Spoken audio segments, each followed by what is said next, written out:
Take a seat if you're here, and if you're watching online, thank you for tuning in. We are going to jump right into week number 2 of our series. We are here in our brand new auditorium. We're excited to be here. Yeah. So many man hours went into tonight and today and all the different days that it all runs. I saw a meme the other day that said every day is the same day. Nobody knows what day it is, and so many man hours have gone in even this week to get ready for what we're doing right now. But I just want to say a huge thank you to our staff and our team of people who've continually poured into making this happen. Would you give them a huge round of applause? They've worked so hard. People have told me over and over and over, you guys have done amazing things at bringing content to us, but on the backside of that, we've been trying to get ready for this because we still believe the greatest days of our church are yet to come. And whether you're watching online or you're here, I just want to, they didn't know I was going to do this. I'm not going to ask you to stand, but I want you to wave because I've seen all 3 of your faces, 3 men who stood by my side and our elder team side. Our staff and elder team come together to make decisions on budgets and on decisions on what this building was going to look like and whether or not we could do it or afford it and all that kind of stuff. I just want to say a huge thank you to John Manitou. John, would you raise your hand right over here? Yep. I see Don and Connie Fowles over here. Connie takes all of our minutes. I know this is like house cleaning stuff, but we got to do it here. And then Danny McCain back here in the risers. Danny, want to say a huge thank you. Yeah. And of course, all our staff have worked together with him, but this would not have happened without these men and women and their wives and their families. They put in a lot of hours, volunteer hours, to make this happen because they believe in what we're talking about in this series, that we got to prove some things to the world that's watching. Prove that Jesus is alive and that he's real and that he lives in us and he wants to do things through us. And so we're in week 2 of a series called Proving Ground, where we're talking about proving our potential to God and proving our faith to others in this community. And so last week we talked about the test of time and passing the test of time because time comes and time goes, and we're in a season of time where we don't really know what's next. And I asked you this question. I said, are you passing or are you failing the test of time? And so many people are failing the test of time because they're so bitter. And I said, do you get bitter or do you get better with time? And this, as time has went on, we've seen that more and more people get bitter. And so today we're going to talk about another test. We're simply calling it the test of adversity. And we're going to look at Acts chapter number 16. If you have your Bibles or you're following along on the Bible app, I want to talk to you about a man by the name of Paul and his counterpart Silas. Paul was a follower of Jesus, but not until after Jesus had lived and died and was resurrected. Prior to that, Paul had killed Christians. He had persecuted Christians. He actually killed people known of people of the way, or people who are the way of Jesus. Jesus said, I am the way, the truth, and the life. And people who followed Jesus, Paul set out to kill and destroy. But then he had an encounter with Jesus that changed his life, and he set out to prove that this God that he once persecuted people of was real, and that he had a plan and a purpose for their life. And so he began to plant churches all across the world. And he planted churches in Corinthia, the Corinthian church. In Corinth, he planted the church at Ephesus, Ephesians, and Philippians. He planted the church at Philippi. And so we see all these different churches and these letters that he begins to write to the churches here. And so one such church he planted was at Philippi, and he wrote letters to the Philippians. And there was this one lady at Philippi. We read about it in Acts chapter number 16. She came to know Jesus, to follow Jesus through Paul's ministry. Her name was Lydia. And Lydia invites Paul and Silas to come, and she hosts them in her home. And she says, I want to help you spread the gospel in this community. And in doing so, the enemies of God, the wealthy people today, the people who did not believe in Jesus, sent out this little slave girl to earn money for them. She was owned by elite owners, and what she would do is she would foretell the future, or she was a fortune teller, and she would annoy Paul and Silas day in and day out until one day Paul turns and casts the evil spirit out of this young girl. And here's the problem. While it was a moment in time that changed this girl's life, it upset the economic impact of the elite in that day. And so now the people who were making money off of this young girl were very upset with Paul and Silas because what's going on? So we must put a stop. But Paul and Silas had something to prove. They were about to face some adversity, and you're going to see how they stood the test of time. And so the authorities drugged them into the authorities, and the city was in an uproar, and they began to persecute and yell out and scream at Paul and Silas. And so we see this in Acts chapter 16, verse 22. We're going to read along together. It says this: the crowd joined in the attack against Paul and Silas, and the magistrates ordered them to be stripped and beaten with rods. How many of you are not going through too much stuff right now when you read this? Like you think, oh, Corona's bad, but I'll take it, right? For most of us, it's not that bad. And after they had been severely flogged, it says, they were thrown into prison, and the jailer was commanded to guard them carefully. Now, let me pause for just a second here. The jailer had one job. Watch them. You ever given your kids one job? Just one job? I just ask you to do one thing. Take out the trash. It's overflowing, the dog's in it, it's strode everywhere. One job. One job. The jailer had one job. Watch him. See what happens. But as I read this passage, I begin to think, man, I haven't really been through that much, have I? I mean, I've been through some stuff, and we're in a season, and there's a lot of uncertainty, and there's a lot of political unrest, and there's a lot of racial tension, and there's a virus, and there's all different questions about what's next. But the reality is, I've never been beaten and flogged and thrown into prison personally, especially for not doing anything wrong. Maybe I haven't endured so much after all. Maybe I haven't faced so much after all. And so Paul and Silas are about to face the test of adversity, the test of attack, the test that would come their way. So what's next? Now what? With this test of adversity, what's next? Write this down if you're taking notes. This is going to be on the screens. It is the catalyst for everything I want to talk to you about today, and here it is. The proof of the power and the presence of God is not in the absence of attack, but in the ability of the believer to withstand it. Now, I preached this message about 3 years ago, and everything was going good for all of us. But now it's a different season. And so I thought, well, let's see how it connects now. Because the proof and the power of the presence of God, when we want to see God's presence, when we have the proof of God's power and presence in our life, it's not when everything's going good. It's not the absence of attack. It's our response to the absence. So you want to know if God's presence and power is at work in somebody's life, see how they respond when attacks come. And so then the greatest rewards in my life have come when the attacks were at the highest. I will say this, you're going to face some stuff. I'm going to face some stuff. As a church, we're going to face some stuff. You know, we went through some valley seasons to get here today. It hadn't always been easy. I remember 5 people sitting in the living room, and I was like, all right, God, I don't know if I want to do this. And I remember when we had issues trying to get in the first building and now this building, and then we were asking ourselves there were some valley seasons, but it seems like every single time that we were about to have a greater impact in this community and more lives are going to be changed and marriages put back together and people who are on the brink of taking their own life, coming to know Christ, and drug addicts being set free, every single time we're about to see that, listen, it was preceded by a pruning of sorts. We went through some stuff and it hurts. But it's always worth it.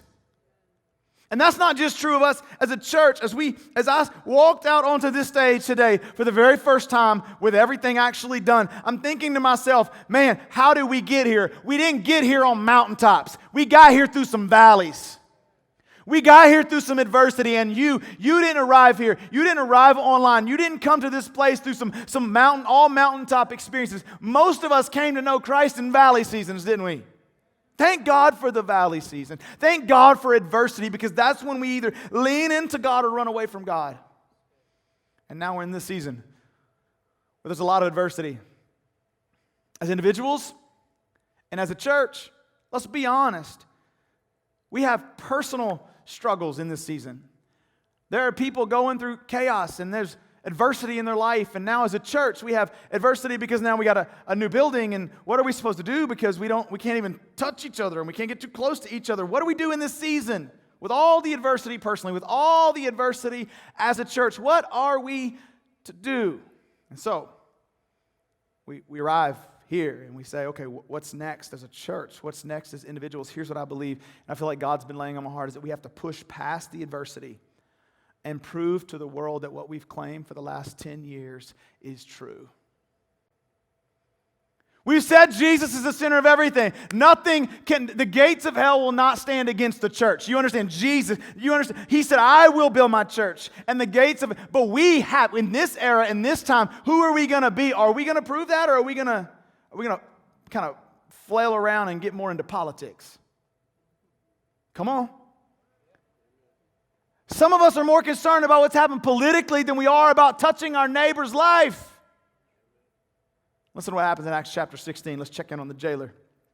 When he receives these orders, he put them in the inner cell, it says. Go ahead and throw that on the screen. And he fastened their feet to the stocks about midnight. Everybody say midnight. Yeah, about midnight, Paul and Silas were praying and singing hymns to God. Listen, and the other prisoners were listening to them. Midnight. Y'all ever remember New Year's as a kid? Where you would sit up, can I stay up at New Year's? Can I stay up till New Year's? Can I stay up till New Year's? And then you would stay up till New Year's all because you wanted to see it go from 11:59 to 12 o'clock because you thought it was going to be so life-changing. And all the change was a dot on the clock. Y'all remember those clocks? Some of y'all are like, I don't know what that is. Too young, all right? You're too young. You'll grow up one day. But the dot, it's like, I don't know if that was AM or PM, but one of them, when it was AM, had a dot. Was it AM or PM had the dot? PM had the dot, right? Y'all don't even know. Y'all are old too. And so one of them had the dot, and it was like, I remember my kids going, that's it? That's all? Like it's a new year? How many of y'all ready for 2021? Come on, somebody. Hang tight. I got bad news. Unless something happens in you in this season, you'll carry the same problems in your life into the next season. And we've been saying, I'm just ready for 2020, but I'm going to just throw up on social media. How about you let God do something in you instead of throwing up on the people around you?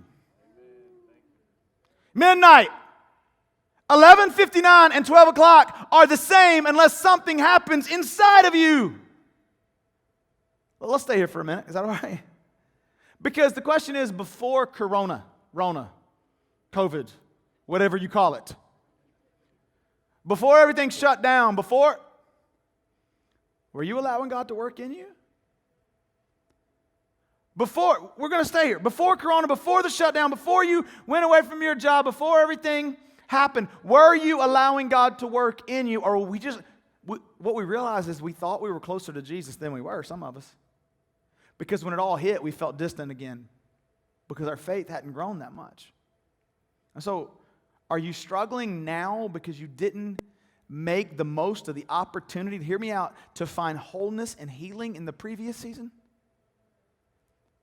So on the mountaintop, when things were going well, when we had jobs, when we weren't worried about the economy, when the stock market was doing good, and we weren't in a presidential season where we're fighting and we're screaming, and there's people in the churches are mad at each other because the enemy tries to sow division about politics, and Jesus was, can I just tell you something? Jesus had one political agenda, the kingdom of his Father. And so at the end of the day, all this is heightened, and it's killing so many people. Because why? Because we didn't find healing in the previous season, and we're failing the test of adversity now. And now this season's worse than the last. We're like, 2020, it's going to be a great year. 2020 vision.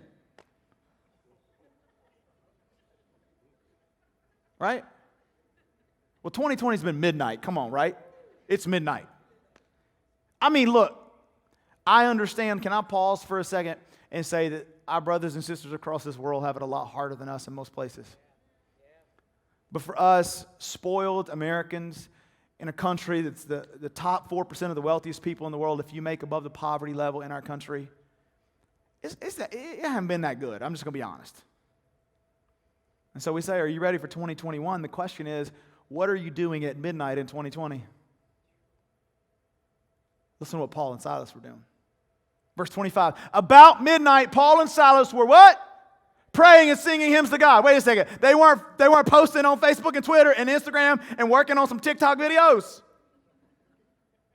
No, they were singing and praising and worshiping God, and other prisoners were listening to them. Can I pause and tell you the world is watching, and if we all were focused on can I just stay here? Political agenda, we lose. Midnight, it's darkness. It's confusion. It's the couple in our church who lost a baby at 22 weeks. That's midnight. It's a wife who just lost her 48-year-old husband who has 4 boys between 11 and 21 who watched them suffer for 3 months. That's midnight. It's the 2 recent families in our church who were connected with very close friends who took their own life. That's midnight. It's for those of you watching and you're wondering if your marriage is going to make it. Every single day you're wondering what's going to change. It's midnight when your child has cancer or you have cancer and all of life's problems continue to rush in. That's midnight. You know what I learned about midnight? Everything sounds different at midnight. Seriously, my kids get out of bed and go, Dad, what was that noise? I'm like, I flushed the toilet and the water ran through the walls. Go back to bed. Well, I never heard that in the daytime. Right? Because everything sounds different. I call them nighttime noises. Y'all know what that is? Like you hear noises at night. You're like, oh my gosh, somebody's in the house. I know this is just the air conditioner. It's running all day. So what you can drown out in the daytime, you can't drown out at night, can you? You can't. And when things are good in your life, and things were good in our community, and things were seemingly doing well, we were struggling to figure out, what we're going to do for dinner, right? Well, we could drown out all the chaos when things were good. But when midnight comes, everything, our senses are heightened, right? When it's dark and it's cold and you're confused, our senses get heightened, and you hear and you see more negative in ways that you don't see during the daytime. What was that? I love it. You hear a bump in the night. Some of you men are like, baby, go check on that. We need to have a conversation. But this is why people are losing their minds right now, isn't it? Because it's dark, it's cold, and confusion is at an all-time high for so many people, and everything they hear is negative, negative, negative.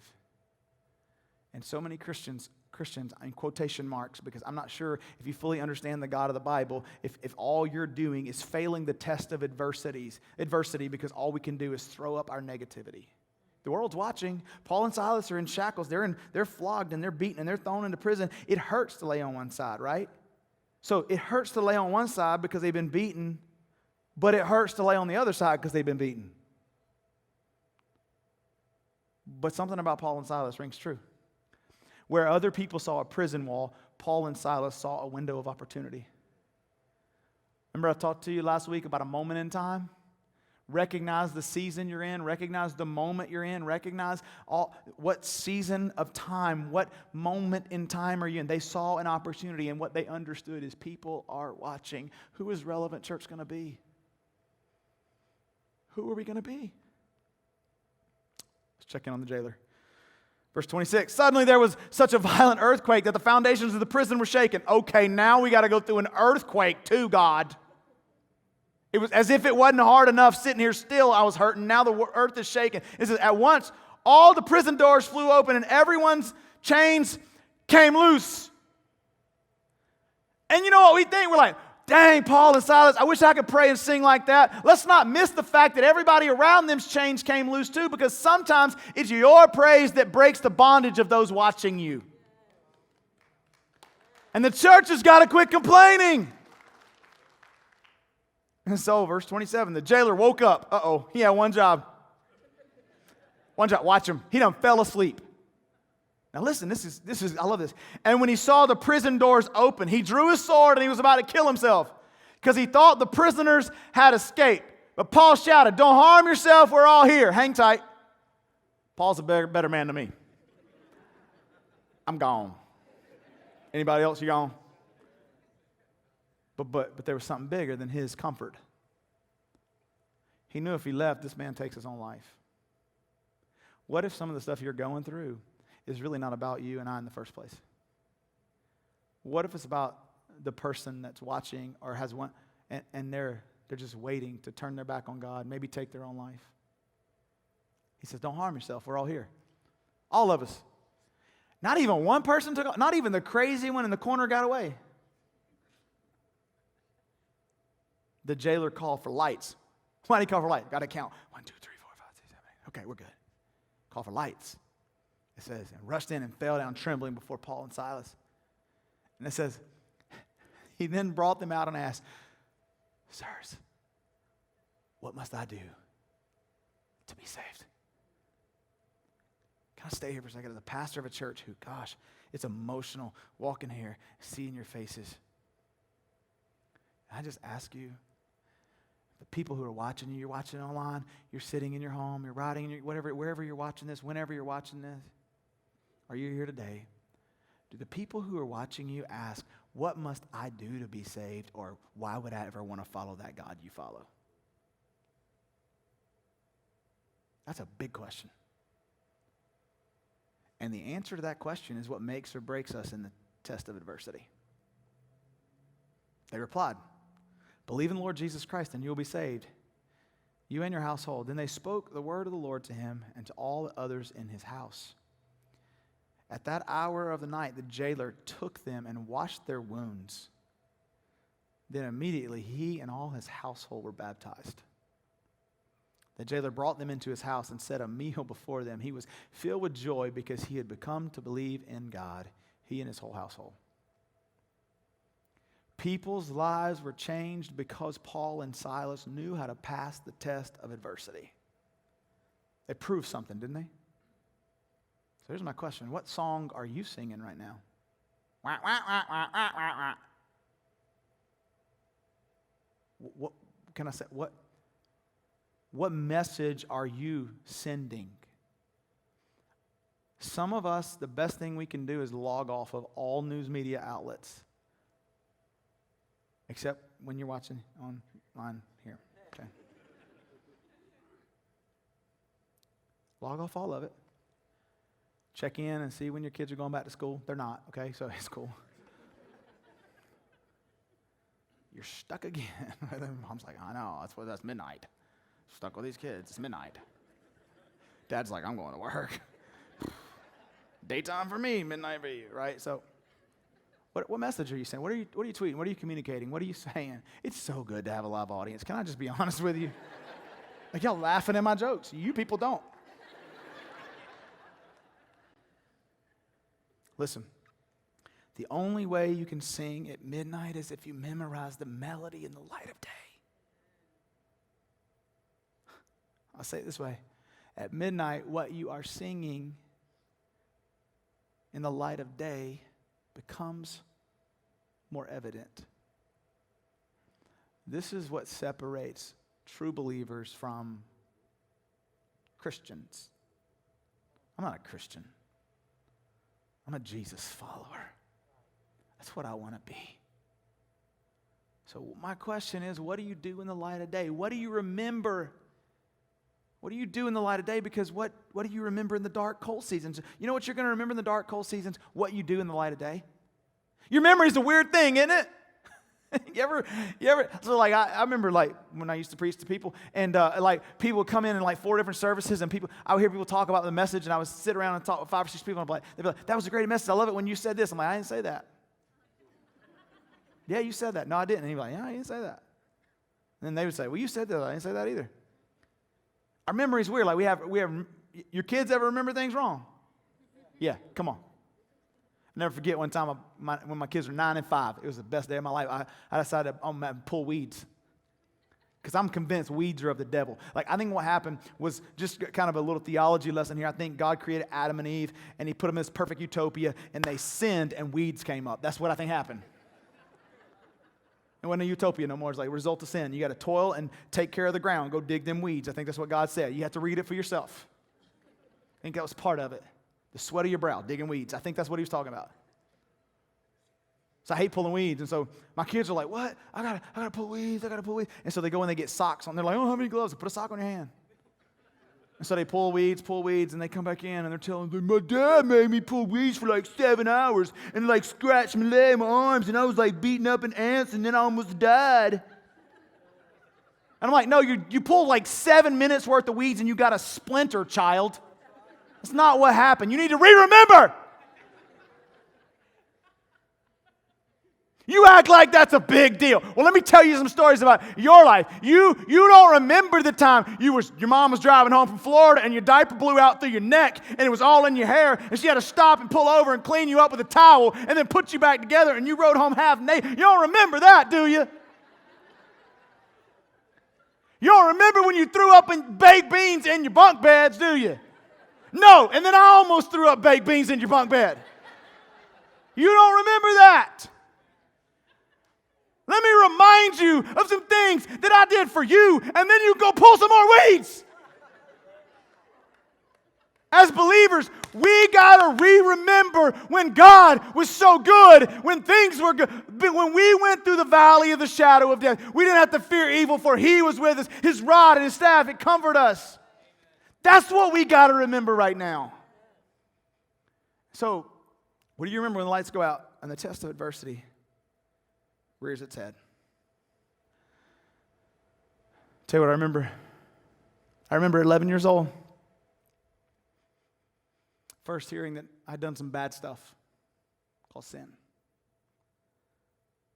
I was a good kid. At least my parents always said so. I was a good kid, but I found out that the sin impacts all of us, and we've all sinned. I remember when I came to the front, and I realized it wasn't about my sin, it was about the grace of God. And He set me free and gave me new life and new hope, and I followed Jesus at 11 years old. I remembered. I remember when I was 17 years old, my mom was diagnosed with cancer. For 9 months, she fought to hang on with her life, and nobody believed she was going to make it. And God healed her miraculously through some things. I remember calling her and saying, Mom, how did you do it during that time? And she said, I remembered a verse. I remembered Isaiah. God gave me this message, Isaiah 26:3. You will keep in perfect peace those whose minds are steadfast because they trust in you. The psalmist David would say, praise the Lord, oh my soul, and forget not all His benefits. What are the benefits? He's saying, remember, re-remember. Sometimes you got to jog your memory and go, wait a second. Jesus lived a sinless life. He died a sinner's death. He was put on a cross for my sins. He was resurrected on the third day so that I could have new life. And now what are the benefits? That I'm a joint heir with Jesus Christ. Everything Jesus has the right to. One day when this life is over, I'll spend eternity as a brother of Jesus Christ, as a sister of Jesus Christ with my God in heaven. Don't forget the benefits. I remember as a church when 5 people met in the living room saying, we're going to start a church. And people were like, that'll be good. I remember when people said, do you know the last 12 churches in this county that tried to start failed? I remember when we had no money and no building. And some of you sitting in this room and you said, where are we going to meet? I said, I don't know. But we're going to find a way. I remember when we built that building over there, we didn't know if we were going to have enough money. But people were faithful. So when it came time to build this new building, we had to say, we got to remember that people are faithful. That God is faithful. And this building was pushed back, and there were all these delays. And you all know we were supposed to open this building originally like 7 years ago. No, like last fall. But then we ran into some issues with the fire department and all that stuff, and then we were looking at March. Can you imagine sitting here for 4 months? I think God was good enough to at least allow us to get through some of this season to let us get it right. And one day, we're all going to gather back together. Back here. And by God's grace, this place will be full 3 times, 4 times, 5 times on the weekends. Because we got something to prove. Not to build a big church, but that God is still, Jesus is still alive.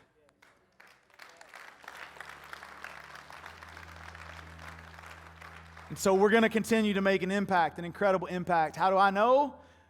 Because I remember some things. I remember some things. For those of you watching online, you say, who are all those people in the room? I didn't get invited. Hold your horses. We're going to get you here. But for those of you who are here, you're our heart and soul. You're the ones that serve every single week and make a difference in this community. And you make this thing happen. We've had heart and soul people playing instruments and running sound and media for the last 3 months trying to get content to you online. You're our heart and soul. I remember when some of you held that baby and that mom and that dad had got to go into a service and not have to worry about their baby. And mom and dad gave their heart and life to Jesus. Now mom and dad are serving and their family's here. Why? Because I remember some things you did.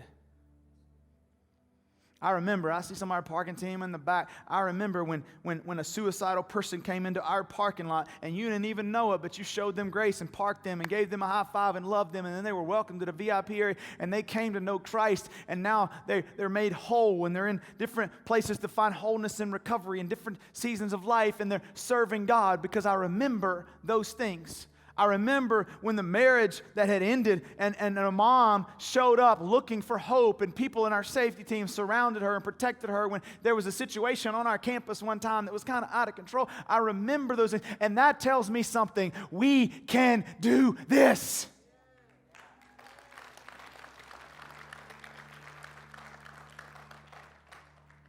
And for those of you watching, you say, I'm not serving, I'm not involved. I want you to get involved. We need you, because the greatest days of this church, we got something to prove. And when adversity strikes, listen, which way are you going? Well, I can tell you. If you're going to praise at midnight, you got to practice. I don't know if things are getting better or worse. I don't know. Does it really matter? What you going to do about it? What? I love what Jeremiah said in Lamentations. It's a series of just tears and weeping and crying because of the Lord's great love. We are not consumed, for his compassions never fail. They are new every morning. Great is your faithfulness. You know, I don't have to feel hope to have hope. You don't have to feel hope to have hope. I just have to remember the God of hope at midnight. The more time I've spent with the God of hope in the daytime, the more likely I am to remember him at midnight. What song are you singing? Because you're going to remember that melody. If you want to praise at midnight, you got to practice. You got to practice. You got to sing some songs. Songs of praise to the God. And I don't mean music. I just mean you got to let your heart sing songs of joy, praise, and worship. I don't even, you create your own melody. I don't care. But here's what we're about to do. We're about to sing of the goodness of God. Your goodness is running after. It's running after me. What are you singing? So we're going to sing, and we're going to throw some lyrics on the screen. But can I just close with this thought? Maybe the only difference between midnight and morning is the way you see it. Is midnight night or is midnight morning? Depends. All I know is this. If it's dark and cold and it's midnight, his mercies are new every morning. And the world is watching your praise. What are you praising? Your politics? Your agenda? Your kids? Your wealth? Your goodness is running after. It's running after me. With my life laid down, I surrender now. So I'm going to ask you where you're at home or even in this room. I want you to stand to your feet. I'm going to come back and close us before we're done, but all across this auditorium, and whether you're at home on your couch or wherever, I just want you to pause if you can in this moment and just close your eyes, and I want you to sing this song as we sing. Lift your voices. Don't worry about whether the people around you think you can sing or not. It don't matter.